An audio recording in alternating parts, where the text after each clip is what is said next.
स्वागत है आज के सेशन में। आज हम बात करते हैं कि हाल ही के अंदर एक सूचना प्राप्त हुई है, एक नोटिस जारी हुआ है जिसके अंदर क्या हुआ है, पीटीटी जो 2023 का जो 21 तारीख को जो एग्ज़ाम होने वाला है, परी जो एग्ज़ाम है यानी जो 21 तारीख को होने वाला है, 21 मई को होने वाला है, उसके लिए कुछ दिशा निर्देश जारी किए हैं। तो अधनिष्ठ जो बोर्ड है उसने क्या किए हैं, कुछ यानी जो यूनिवर्सिटी द्वारा क्या किए गए हैं, कुछ इम्पोर्टेंट निर्देश जारी किए गए हैं। जो नेगेटिव मार्किंग को लेकर सबसे बड़ी जो खबर है वो नेगेटिव मार्किंग को लेके हुई है। हम इस वीडियो को लास्ट तक देखना। हम आपको ये भी बताएंगे किस आधार पे नेगेटिव मार्किंग की जाएगी, किस प्रकार से आपको पेपर को सॉल्व करना है ताकि आपके सारे प्रश्न हल हो सकें। संपूर्ण जो जानकारी है आज के इस वीडियो में हम देने की कोशिश करेंगे। तो देखो, पीटीटी 2023 की जो आपकी जो आपने फॉर्म अप्लाई कर दिया है, ठीक है, इसकी जो लास्ट डेट लगभग 20 और लगभग 20 से बढ़ाकर लगभग 30 अप्रैल तक की गई थी। इसके बाद में यहाँ तक इसकी क्या हो गई थी, लास्ट डेट है वो निकल चुकी है। अब क्या है, सिर्फ एग्ज़ाम की डेट घोषित कर दी गई है। ये तो जो हम फॉर्म फिल करने से पहले कर दी गई थी कि 21 तारीख को ही, 21 मई को ही क्या होगा।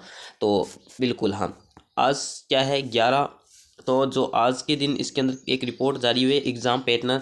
मैं आपको सबसे पहले जो एग्ज़ाम का पैटर्न क्या रहने वाला है इस पर हम चर्चा कर लेते हैं। तो दोस्तों, जो एग्ज़ाम है, एग्ज़ाम के अंदर टोटल जो प्रश्न आएंगे, प्रश्नों की जो कुल संख्या, मैं मानते कि चलूँ प्रश्नों की कुल संख्या 200 होगी। 200 टोटल क्या आएंगे, प्रश्न आएंगे। आपको समय मिलेगा मात्र और मात्र 3 घंटे मिलेगा। बिल्कुल 3 घंटे आपको समय मिलने वाला है। प्रश्नों की संख्या 200 होगी। प्रत्येक प्रश्न यानी प्रत्येक जो प्रश्न है प्रत्येक प्रश्न 3 अंक का है। प्रत्येक प्रश्न 3 अंक का होगा। प्रत्येक प्रश्न कितने अंक का होगा, 3 अंक होगा।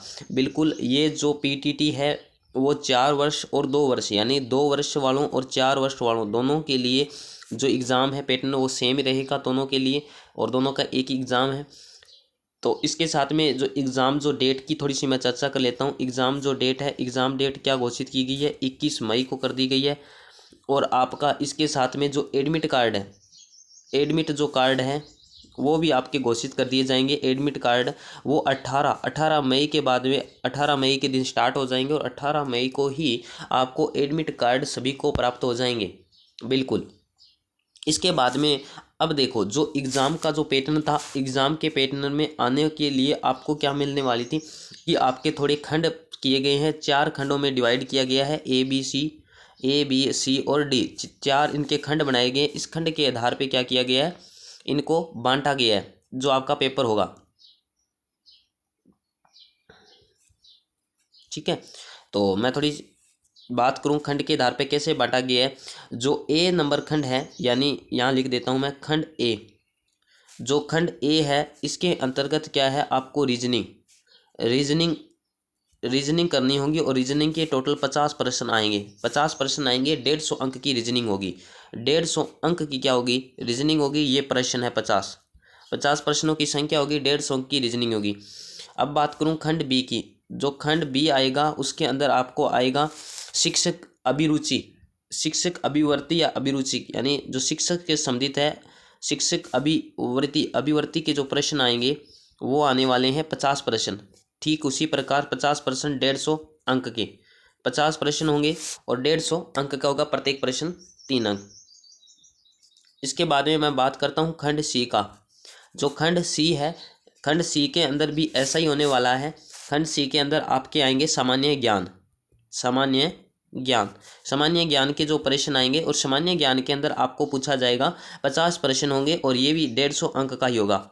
ये भी जो खंड है वो भी 150 अंक का होगा। लेकिन इसके अंदर क्या होगा, सामान्य के अंदर सामान्य राजस्थान का परिचय, सामान्य परिचय के साथ साथ में थोड़ी सी मैं चर्चा कर देता हूँ। इसमें करंट का जो वेटेज है वो ज़्यादा रहेगा। करंट के साथ में आपके रहने वाली है जीएस, सामान्य साइंस। ये इंपॉर्टेंट चीज़ है, इतना आपका कवर करेगा। क्या करेगा, खंड सी। तो आपका जो वेटेज है खंड सी का अंक 150 ही रहने वाले हैं। इसके बाद में मैं चर्चा कर लास्ट वाला जो आएगा खंड डी। ये थोड़ा सा ध्यान से समझ लेना।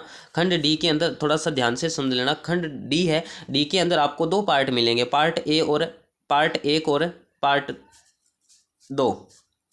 पार्ट 1 मिलेगा 1 और 1 मिलेगा 2, 2 पार्ट मिलेंगे।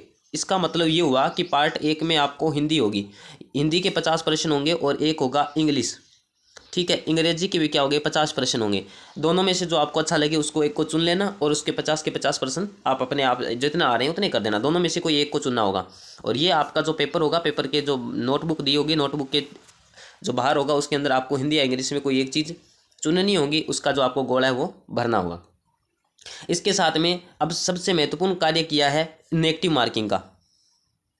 जो नेगेटिव मार्किंग है उसका सबसे महत्वपूर्ण कार्य किया। तो नेगेटिव मार्किंग के अंतर्गत उन्होंने आपको सही प्रश्न के 3 नंबर मिलेंगे, जो सही प्रश्न करोगे उसके तो मिलेंगे 3 अंक, और यदि आपने गलत कर दिया तो उसका 1 अंक कट जाएगा, 1 अंक कट जाएगा। मतलब कहने का मतलब हो गया कि आपकी जो नेगेटिव मार्किंग 1/3 होगी, 1/3, यानी 3 प्रश्न गलत होते ही 1 प्रश्न आपका सही वाला साथ में चला जाएगा। तो बड़े ध्यान से करना है, सारों में तुक्के नहीं लगा के आने हैं, जितने आ रहे हैं उतने करके आने हैं।